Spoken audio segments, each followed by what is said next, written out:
Hi, hello, everybody. We're back with another episode of the None Other Fuck You Mentality. I don't know what the fuck else you'd be watching if you were listening to this episode. I love that this is my new like starter.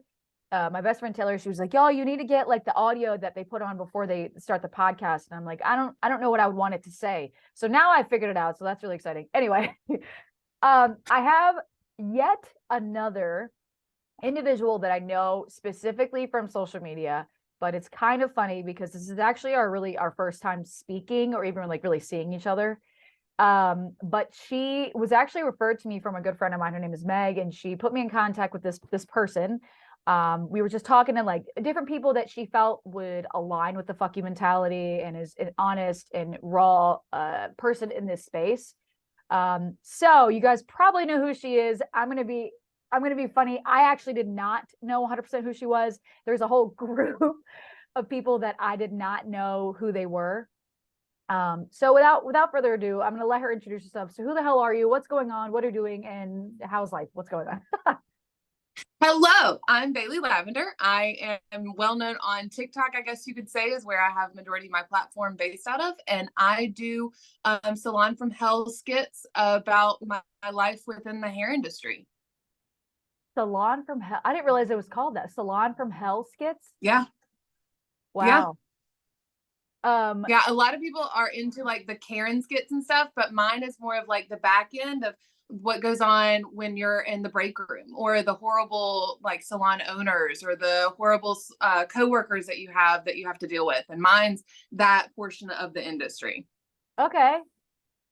So Mm-hmm. Bailey and I were talking about this before we actually got into the onto the call.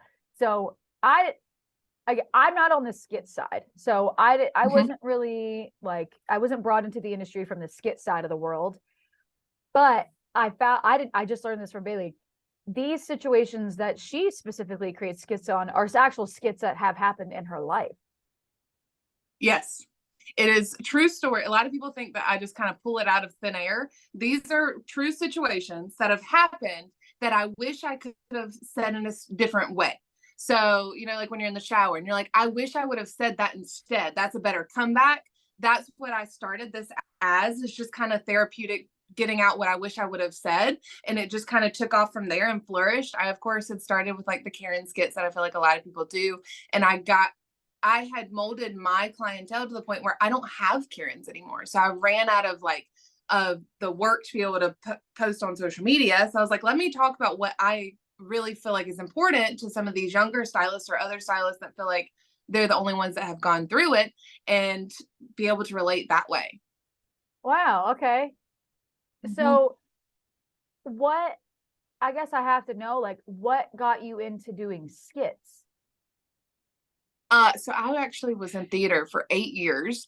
And then when COVID shut everything down, I got bored. So I downloaded TikTok, started seeing some of the super well-known creators that do a lot of skits within the hair industry or not. And I was like, let me just have fun. Let me just start posting stuff. And it was never meant to take off and create a platform of any way, shape, or form. But then it kind of got the ball rolling. Within that, I continuously was getting messages on Instagram saying, hey, this has helped my mental health. I've left a toxic work environment. I finally had the courage to say that enough is enough.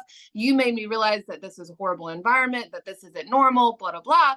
And that's what kind of drove me to continue pushing and continue putting my story out there. So it was just like your innate love for like Mhm. theatrics and performing essentially that propelled this success. Yeah, because I'm dramatic as hell. So, yes, more reason for me just to be dramatic. And I loved it. Oh, I love that. I love that. So I have to ask too, like, do you still take clients full time? Like, what is that dynamic? So I am in a suite now by myself, so I don't have a boss to deal with anymore. And so I still take clients 4 days out of the week. And then I don't double book or triple book myself. I cut that out a few years ago just because it was overwhelming to me. And so while clients are processing is when I'm filming content. Really? Yeah. So Are you doing I it know a in lot of front of people. them? Yeah, sometimes. That's so cool. you need to say? And so some of my content is like what they are like, this is what you should have said in that instance. Cause we'll talk about what is going on in the skit. Cause a lot of my clients watch my stuff. And at first I was super embarrassed and I blocked a lot of them. I was like, I don't want you seeing this. This is embarrassing. But then, cause it was Karen stuff. And I was like, I don't want y'all to feel as though I'm talking crap about you, because it was never any of my current clients, ones that I kicked out, with the ones I was filming about. But once I realized that those clients aren't the ones in my chair, and a lot of even my clients that aren't in the industry were relating with what I was saying, I was like, I'm gonna unblock you. You can watch this series and then have your own input of, this is what's happened to me. I wish I could have said this. And I'm like, I'm gonna take that saying I like it. So you've now included your clientele into your not shit talking skits, but your shit talking skits. That is yes, that's and incredible. they love it. That's incredible. Yes. I've had a few people, because I would forget a tripod or something at home, and I've had a few people hold my phone for me and film it. Yeah. Stop it. And That they is so love funny. Yes. It feels really weird at first, but then over time you kind of get used to it. So now you have this incredible platform. I wanted to talk about this too, because I feel like this is a pretty hot topic right now in the industry. You built this incredible platform. Like, you have this incredible clientele. You built this incredible platform.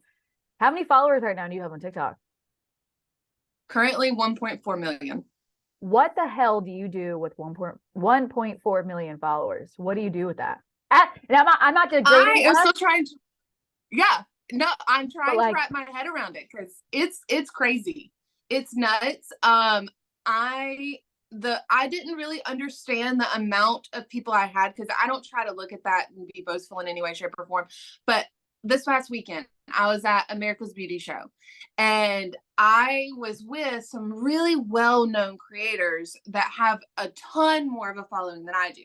But I had people coming up to me with tears running down their face, so excited to meet me. And they're like, you are such a huge inspiration. You're the reason I got into cosmetology, blah, blah, blah. And that is when it hit me of how big of an impact just simply social media can be.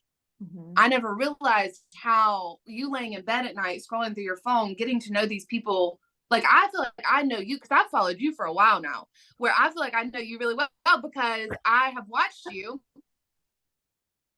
and I'm laying in bed at night and just kind of scrolling and got to know your story through the years. Right. Well, It's first of all, funny how that happens. I can't believe that you. Mm-hmm. Oh, Jesus. Okay. Yeah, I cannot believe that you have been following me for a while, and I just now have followed you. That's my fault. No, don't feel worried about it. My kind of like growth, it happened very quickly. I came out of like left field, where a lot of people don't even realize that I'm actually a real life hairstylist. A lot of people think that I'm just doing skits about hairstylists, and that I'm not actually a part of this career. So I completely understand when other hairstylists or people in general, like, I don't know you. Right.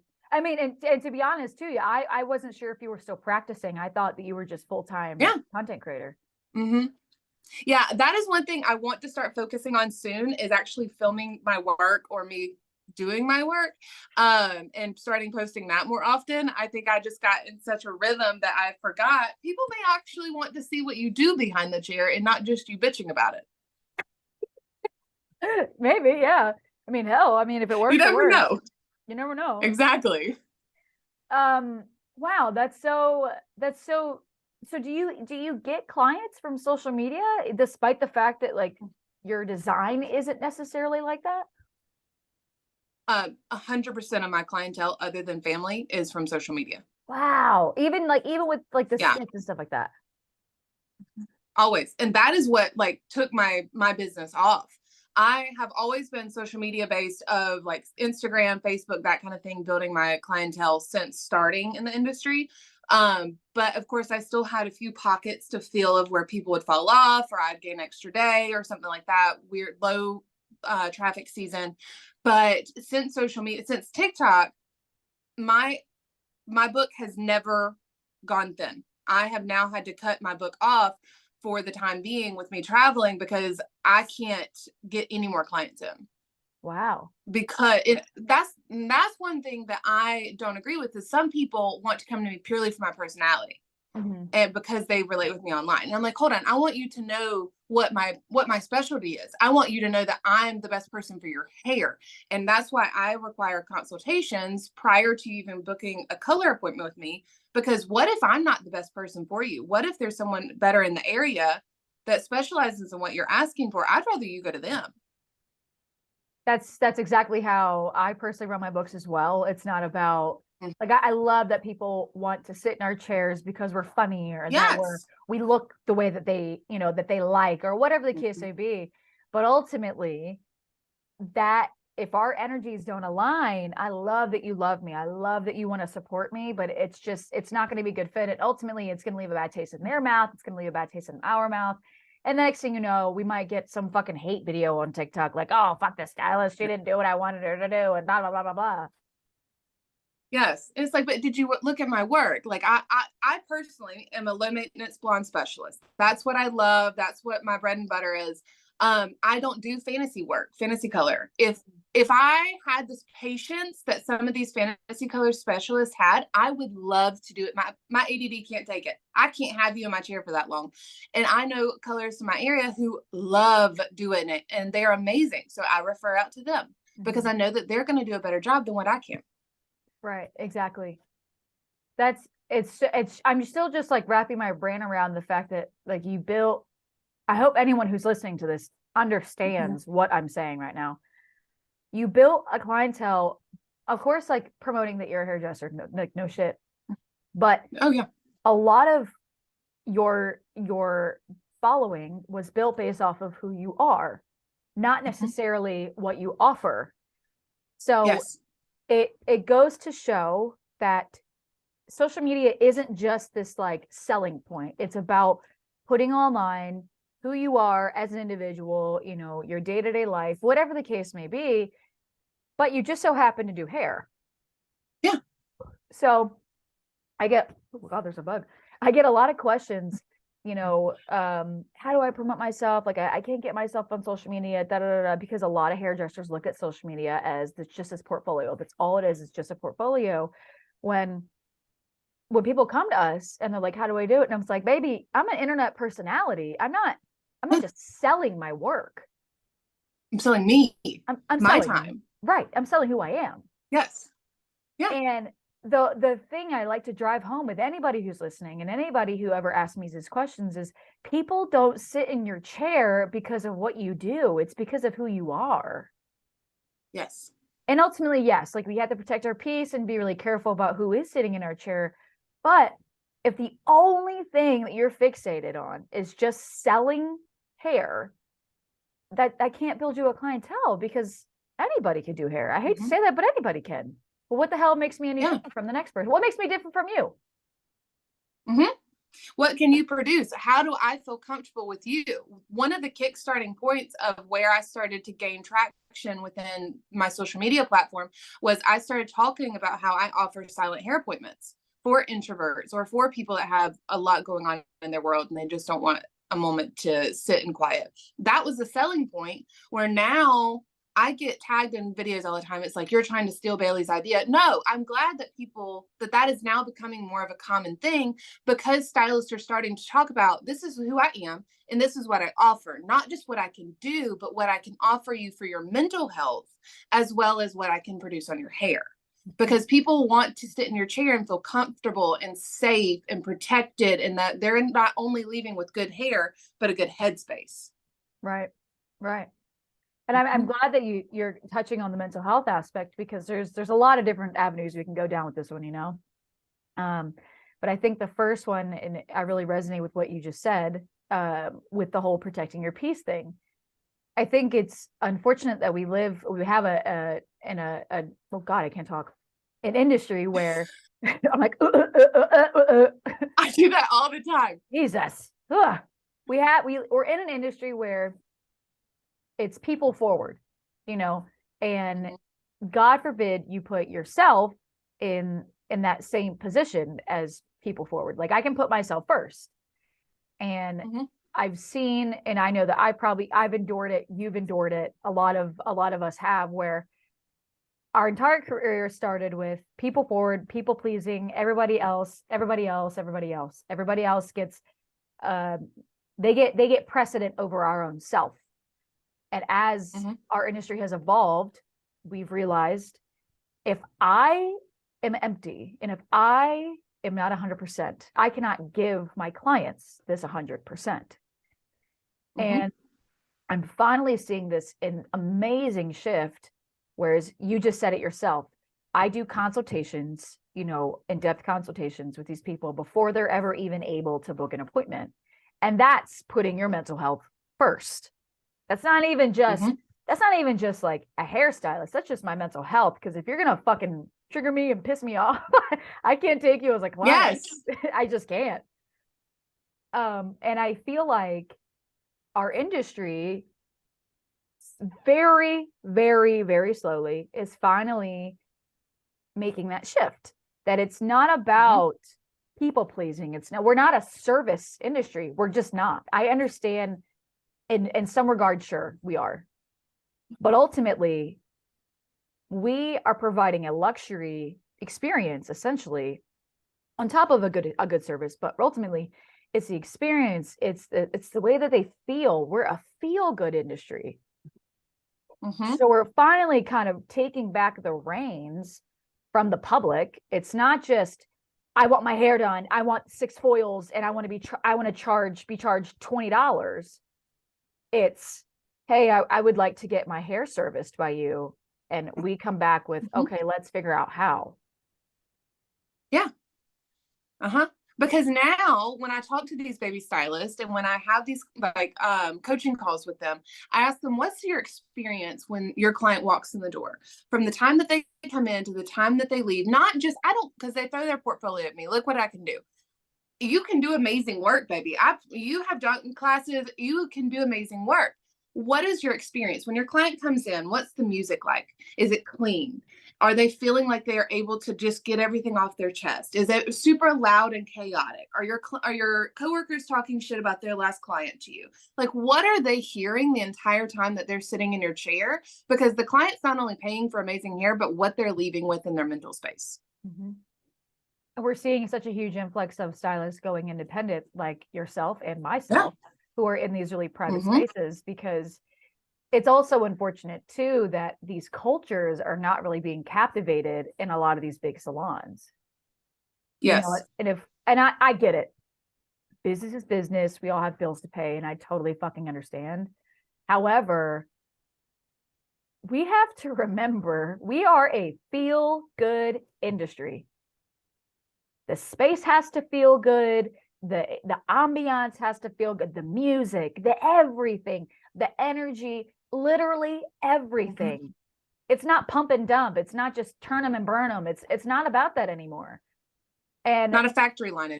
It's not right. It's not a factory line anymore. But yet, I know I keep seeing it. I'm sure you are too. Just all these baby stylists. And I feel so bad for them. They're just getting burnt out to shit. Yes. Because they're getting brought into this part of the industry that's turn them and burn them and and then they find us and they're like, wait a second. Yes, I can provide an experience. I can be safe. I can do these things, and it's like, well, yeah, that's what the industry is actually about. It's not about just doing hair and calling it a day. Yeah, the first salon I ever went into, they were a combination of that, where they had the great thought process of create a good experience for the client, but it was like 3 to 5 clients at a singular time for one stylist, and they had 3 or 4 assistants working on all these clients, where these assistants were running around like with chicken with their head cut off because we couldn't eat, we couldn't go to the bathroom, and the client was noticing it. The first 1 to 2 times, it's great. They have a processing room. We had mimosas. It was a wonderful experience. But then they started noticing that the assistants were getting burnt out, like you said, where it was overwhelming. They felt like there was no end in sight, because the thought process of that becoming them one day was terrifying. To have 5 clients at one time where they couldn't take a break. They're like, am I going to have to deal with this for the rest of my life? And then we started getting social media, TikTok started coming around, that kind of thing. And it started coming around where this doesn't have to be your life. You don't have to quadruple book yourself. You don't have to work yourself to the bone. Where some of these older stylists say, still this day say, you don't have another choice to make money. This is how you have to do it. I don't agree with that. You set your pricing and do what you want throughout your day, and you determine what you're going to make. You don't have to burn yourself out. So I have to ask, because we could talk about this literally for hours. What was like that moment where you're like, I need to get a grip on my career, and this is just not the way that I want to run it. Mental health is a really big thing for me. Like, when did Bailey basically become Bailey? Does that make sense? Yes. So I actually have always struggled very much with my weight since getting into the salon industry. And that salon, I had multiple things said to me about my weight and how I was not the ideal look for the owner's preferences of assistants, and how I was not what she wanted me to look like, and how I needed to start losing weight, going to the gym, blah, blah, blah. Yes. And so my mental health was tanking, and we were only working 2 to 3 days a week, but I was there at 8 a.m. till midnight most days, and barely getting paid minimum wage. And so finally, the last straw for me was another conversation about my weight. I went home. I was living with my mom and my stepdad at the time, unable to barely make my own ends meet, even though I was not paying rent and didn't have hardly any bills, but still unable to put enough gas in my car to get to work. Another conversation about my weight had been had, and I said, enough's enough. Started looking for other salons in the area, and a salon that was not too far actually offered me a position, was going to cut my booth rent in half to try to help me out, because I had heard my story, and he's like, I want to help you just simply for your mental health, and then slowly raise your booth rent to where it needs to be.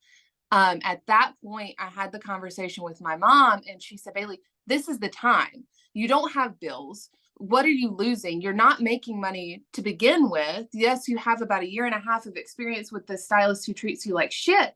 Just fucking do it. And so in that moment, I decided enough's enough. At the end of the next work day, I sat the owner down and said, I'm not coming back. I'll work a 2-week, but after that, I'm done. Hounded me about wanting to know where I was going next, because supposedly I was not going to make it in the industry. Here I am 10 years later, still doing great. But that was the moment for me of like, I can't take this anymore. I'm not allowing you to ruin this industry for me, because I know that I'm meant to make something of myself. Wow. Mm-hmm. Wow. You gave me chills, dude. It was intense. It was intense.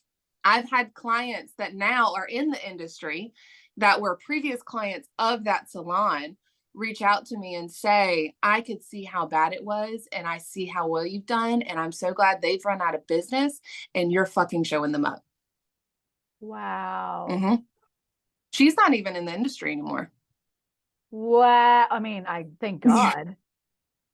Exactly. She was ruining it for these amazing stylists. Yeah. One Wow. of which that I idolized has left the industry completely, because she was so like run through the mud that she couldn't continue. Right. Right. Just Mm-hmm. because of all of that toxicity and that bullshit. Majorly. Wow. So, Mm-hmm. I've seen a little bit about it on your social media, if you want to talk about this. So her saying, your appearance is XYZ, and basically you weren't good enough, essentially. So when you became a renter, was that when you were like, I hope you know, like, this is not coming from, like, I don't know how else to word this. Is that when you were like, I want to lose weight? Or like, what? Do you understand what I'm asking? Yes. No, Okay. I get it. I think you're What you're beautiful trying to ask. the way you are, damn it. But like, what did that work for you? God damn it. Oh, you're fine. You're fine. So I actually, at that point, yes, had started losing a good bit of weight, had started working out regularly. And that is when I met my ex-husband now. And we got married, had a great life, that kind of thing. And I started gaining weight back after that. And so a lot of people see my transformation since 2020, because I gained all my weight back and had actually hit 305. where I was at that. Yes. And I had weight loss surgery in 2020. And because I was in a really bad mental space, and have lost about 40 pounds since then.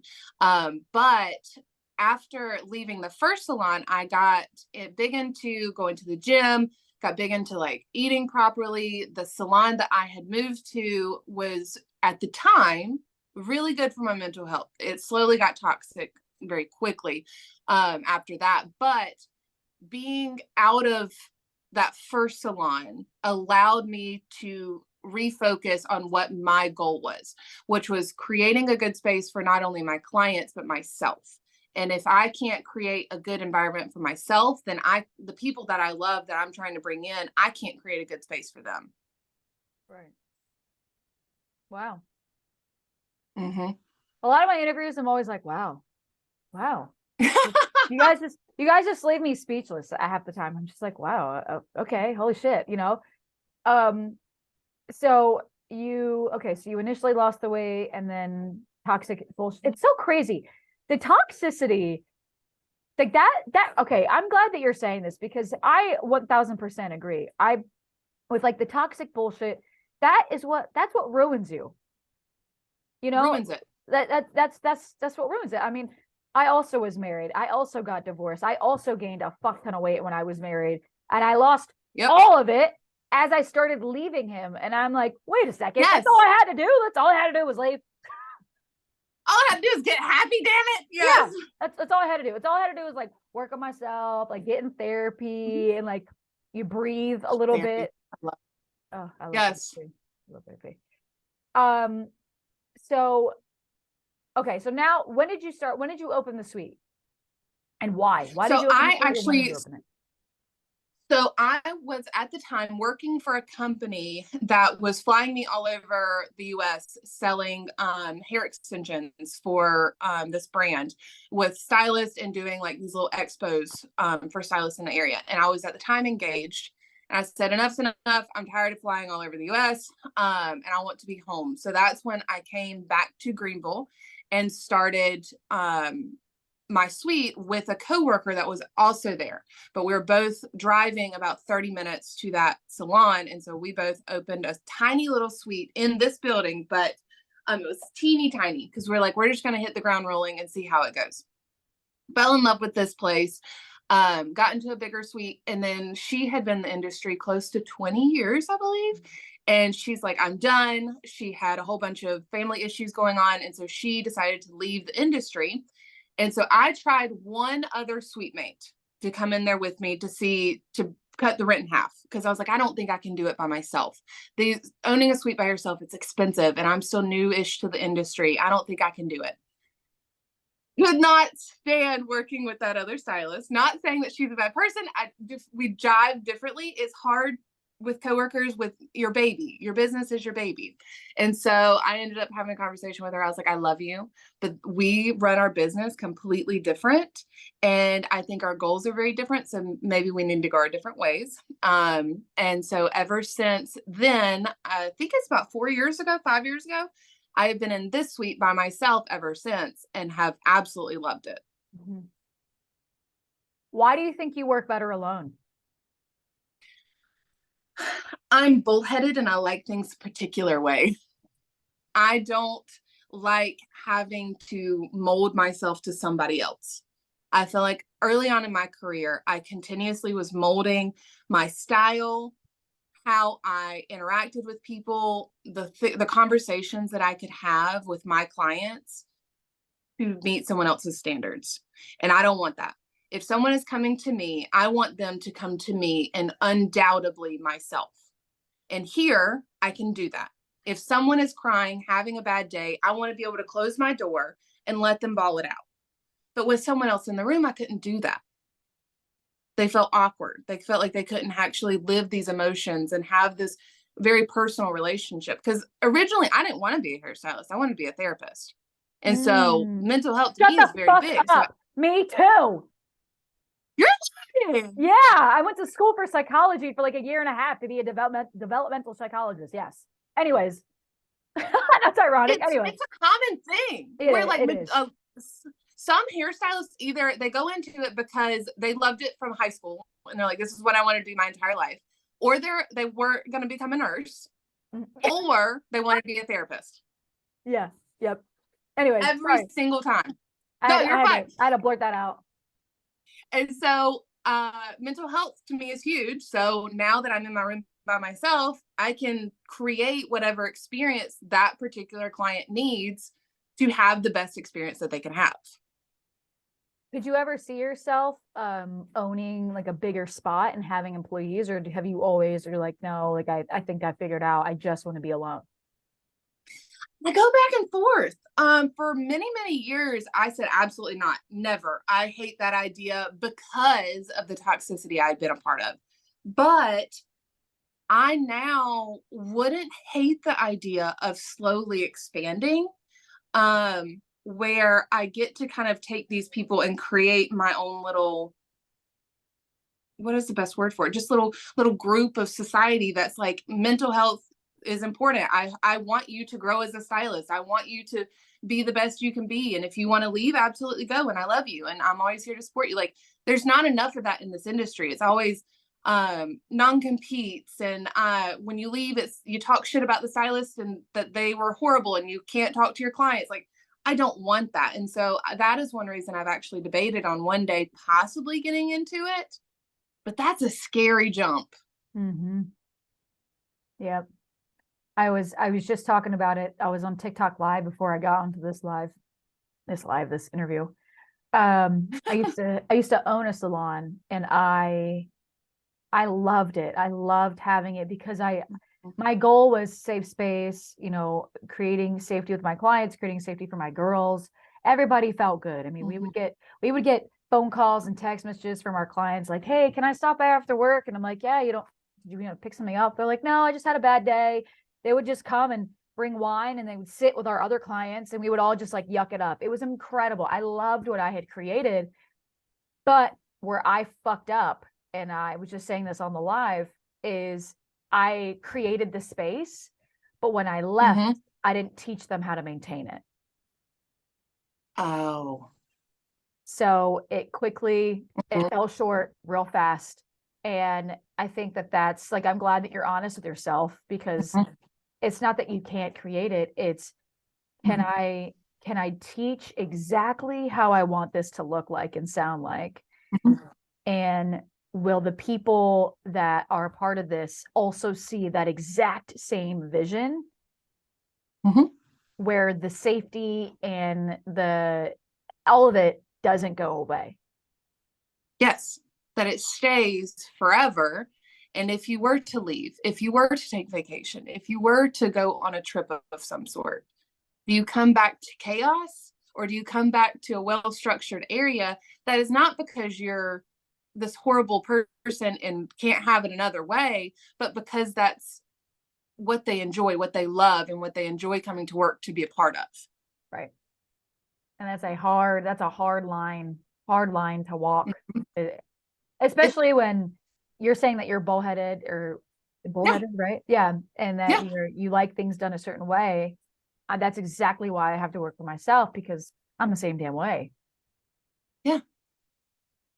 And because if I do something wrong, it's on me. Right.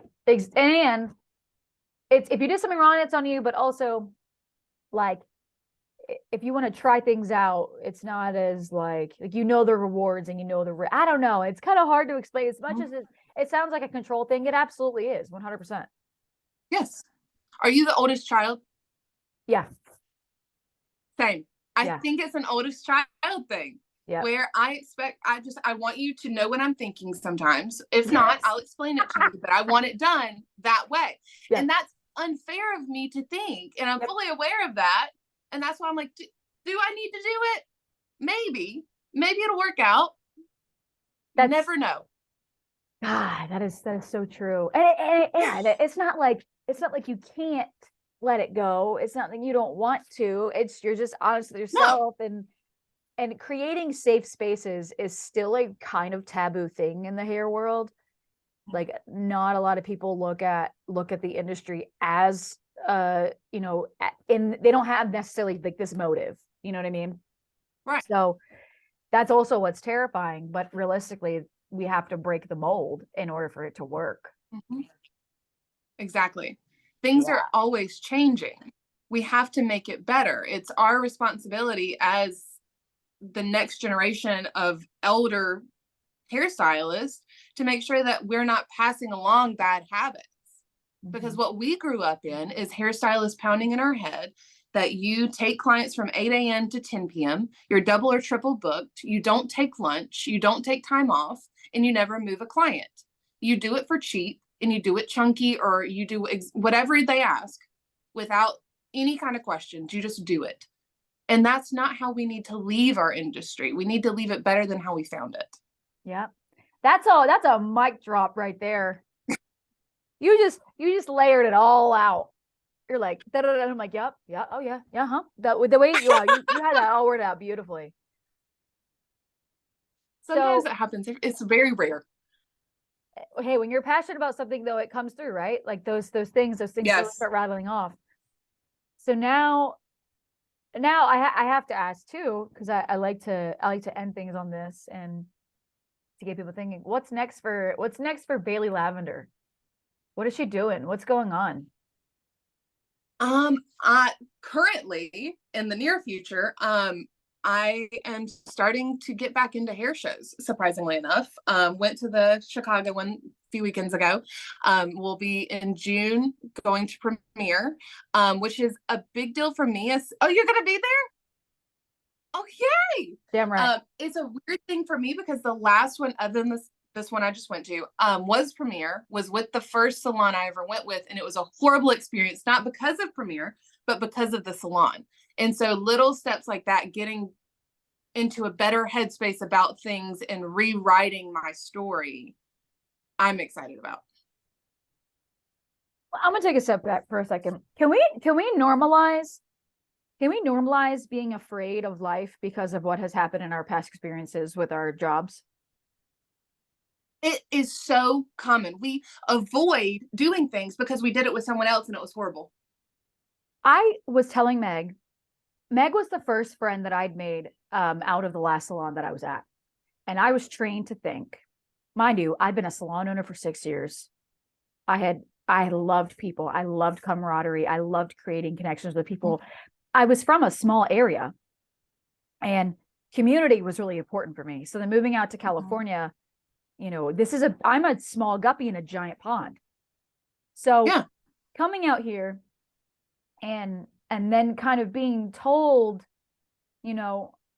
that the hair world, everybody else is terrifying. Don't be friends with them, shun away, don't create connections. It's not a good thing, So now I'm afraid of people. I'm afraid of the hair. I'm afraid of hair influencers, trying to creators, yes. other hairdressers. I'm terrified of them. Yes. And why? Why am I used to fucking love people. For people you're going to connect with and they're going to understand you better than other people. Why are we terrified of them? Why? Well, we are. Well, we're so fucking afraid. And it's just because yes. I think a lot of it, old narrative kind of weighing down on us, right? Because you said the whole Orlando thing, like you haven't gone because you've been afraid. I haven't gone to hair shows because I've also been terrified from past old experiences that I had. And also the concept of meeting you guys in person and interacting and touching and laughing is terrifying. It's almost crippling. Yeah, yes, almost crippling. Almost where I'm like, sell your ticket, don't go. I mean, I'm not going to. I already bought my flight. I bought everything. We're good to go, but I am so glad, not for us, but I'm so glad that there's somebody else who is also reputable and that, is big in the industry and has these things, also is terrified of her own industry because of past experiences. And how sad that someone had that much control over our life that 10 years, 20 years, however long down the road is still affecting us. Someone who should not have any space in our world currently still is trying to control us, or we are allowing to control us. Mm-hmm. Screw that. Absolutely not. A big thing that I've learned too is I don't want to bleed on people who didn't cut me. Yes. So I don't want to project my own insecurities that have happened from the past onto these brand new experiences, because as much as I crave the experience, as much as I crave the interaction and the relationship and whatnot, it's not fair to them, because I know that I'm getting better, but I'm definitely not healthy enough to say that I could give them my all. And I'm an all or nothing kind of person. I don't half-ass anything. And there's that other, and it really takes like the little tiniest fucking baby steps to get yourself out of it. But realistically, yeah, it's just, you don't want to, like, as someone who's self-aware, you don't want to bleed on people who didn't cut you. Right. Well, and that goes for, I don't know about you, but I was trained to not be friends with your clients. Ah! So you can't be, what the fuck? But I know some of the coolest fucking people because of them sitting in my chair. And so I refused to even let them be Facebook friends with me for the longest time, until finally one day I said, if they try to use me, they try to use me, and we'll cross that bridge when we get to and set those boundaries. But why am I ruining possible amazing friendships and bonds with these people because I'm scared? What? It is mind blowing. You can't be friends with your clients. You can't be friends with your coworkers. You have to live in isolation. Why? It is so isolating. And who do you be friends with then? The owner who treats you like shit? This cup? This is my bestie? Exactly. Because then you're going to overwork yourself because there's nothing else for you to do. And you're never going to question, because no one else is telling you that what you're doing or what you're a part of is a toxic environment and you need to leave. And let's not forget too, that how the fuck else do you make friends outside of your work circle when the only thing you do is work? Well, if you think about it, when you're in high school or in middle school or whatever, college, you become friends with people because you're in class together. Right. Because you are around each other, where it's not like there is a dating app or a friends app that you can get a part of and be like, this is my interest, blah, blah, blah. It's not that simple. You have to become friends with people you're around and that you jive with. So it's almost like it's human nature naturally to naturally grow a relationship with people that you are touching all day long, that you are talking to all day long, that you share a space with all day long. It is a natural human desire and a natural human thing for that to happen. Have you ever cried over a client deciding that they're going to leave you, or they were leaving the state and couldn't come back to you or whatever it was, but physically cried because you loved them? Oh my gosh, all the time. But we can't be friends with them? But no. We're professionals. We're providers. All we do is provide a service. You shouldn't have that emotional connection. Absolutely not. Exactly. You have these connections with these people for a reason. You care about them. Why not allow them to know who you are? Because ultimately, that is what creates success, in my opinion. Exactly. If Sally Joe, okay, let's just say Sally Joe pays $1,000 for her fucking highlights, right? Down the street. Best highlights she's ever had in her entire fucking life, right? Amazing and beautiful, but the customer service isn't there. She would much rather pay that $1,000, maybe get a mediocre job, but have the best experience and that love and that nurture from somebody else. Yes. And it's not to say you can't do both, but the point being is the natural human desire is connection. We all crave connection. We all crave human vulnerability. Human vulnerability is what creates connection. And that's something that we've been lacking ever since 2020 happened, the big old C word that happened. Shit hit the fan. Let's be vulnerable. Let's touch. Let's hug. Let's talk to each other. Let's be humans. Let's connect. Let's connect. That's it. Yes. Every other country allows time to not be at work. It is not common for them to work themselves to the bone. Here in America, we work ourselves to the bone and are prideful about, oh, I worked 60 hours last week. That's good if that's what you want to do with your life, but I want to have more to my life. And my clients now love when I text them and say, hey, I'm so sorry. Something has come up. I need to move your next appointment next month, a day forward or a day backwards because I'm doing X, Y, and Z. And they get so excited because they're like, you're doing big things. I'm so excited for you. I'm so proud of you, blah, blah, because they get to know me as a person. They get to know my goals and my ambitions. And I do the same thing for them. We're friends on a deeper level than just a client hairstylist type of relationship. Right. You're invested. I mean, ultimately, when you're touching someone like that, I mean, that's a really intimate thing. Like touching someone's hair and doing that stuff is very intimate. And yes, I also think it's funny too. Well, I'm going to give one last point. I'm cutting back to 3 days, or sorry, to 2 days a week because I just congrats. Thank you. I'm very excited. I was scared shitless to tell my clients because naturally you're like, fuck. Every single one of them has been like, oh my God, thank God I was waiting for you to cut back. And I'm like, what?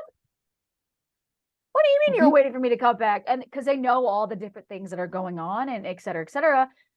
And it just goes to show when you take the mask off. It's okay. It's okay. And it's important to feel safe with yourself before you do this. And it's important to, heal yourself, to get help, talk to someone. It's normal and it's good because the moment that I did that, I mean, granted, I was scared shitless, but as soon as I saw that they were okay with it, and I know you get it too, that's when it kind of reassured, wow, okay, creating these relationships is actually, it's a good thing. It's not as taboo as it should be. When the C word happened in 2020, I can't tell you how many of my amazing clients reached out to me, Bailey, are you okay? They don't have unemployment set up for self-employed. Do you need anything? Can I get you anything? Can I Venmo you? And majority of the time I told them no, because thankfully at the time I was married to an essential worker. So we still had that income, but I had friends who were single and struggling. And then, like you said, those connections had these amazing people reaching out to me, just checking on me. Do you need gloves? Do you need masks? Can I send you some money to help you pay your bills or get food on the table for the time being? Like, and without that, that was the only connection I had to the outside world other than my ex, because of the isolation. And that's really what saved you. It did. That's what saved all of us, really, because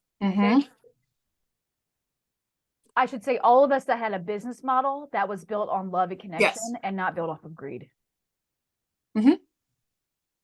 Because, I mean, I can't tell you how many business owners I know that were greedy as all get out throughout that process. And then look where they are now. Exactly. Crashing and burning. Hey, man, if the shoe fits, lace that bitch up and wear it. You know what I'm saying? Just saying. Bailey, if there is one piece of advice that you could give our listeners, what would it be? Allow people to know who you really are without judgment of yourself. People want to know who is standing behind them, working on them. People want to understand you and relate with you because so many people don't feel like anyone understands them. And if you are brave enough to put yourself out there, people will be brave enough to just simply sit in your chair. That needs to be on a t-shirt. I like how that sounded. I like how that sounded too. Bailey, it was a pleasure to talk about mental health and all things hair related, but also to just obviously get to know you and get to understand you, because again, connections is what creates the best relationships. Guys, if you want to find out more about Bailey, all her crap is in the thing below. This will be on YouTube and it'll be on Spotify, what the fuck ever. You guys know where it's gonna be. I don't know why I'm telling you. But yeah, if you guys want to check her out, please do. She's on TikTok, Instagram, she's on all the things. She'll be at all these different hair shows. I will have her send me all those details to give me more information about that. But guys, thank you so much for listening. There's one thing to take away from this is it's okay to create connections. It's good to know who you are. It's good to take off the mask, man. It's important that you have to remember that you're still a person behind the chair, and you're allowed to create vulnerability. You're allowed to create, you know what? You're also allowed to cry to your clients. I'm going to say that too. If you're having a bad fucking day, dude, let it the fuck out. Cry to them. Let them know that you're struggling. It's normal. It's normal to struggle. Okay. Yes. Anyways, I'm going to end this before we go on another tangent. I love all of you guys. Thank you all so much for fucking listening. Stay tuned for another episode. Okay, bye. I love you all.